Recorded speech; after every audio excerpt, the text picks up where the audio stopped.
আসসালামু আলাইকুম।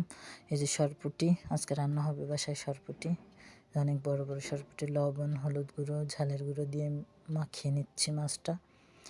মাখিয়ে নিয়ে ওই পাশে আমি কড়াই গরম দিয়ে দিয়েছিলাম, গরম হয়ে গেছে। আমি দিয়ে দিচ্ছি মাছগুলো।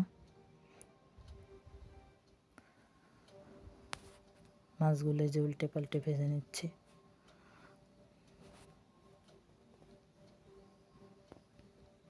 বাকি চারটা দিয়ে দিচ্ছি। ভাজা শেষ, আমি আবার উল্টে নিচ্ছি মাছগুলো। কড়াইতে দিয়ে দিচ্ছি তেল পরিমাণ মতো, পেঁয়াজ কুচি দিয়ে দিচ্ছি, হালকা বাদামি রঙ এলে দিয়ে দিচ্ছি রসুন বাটা।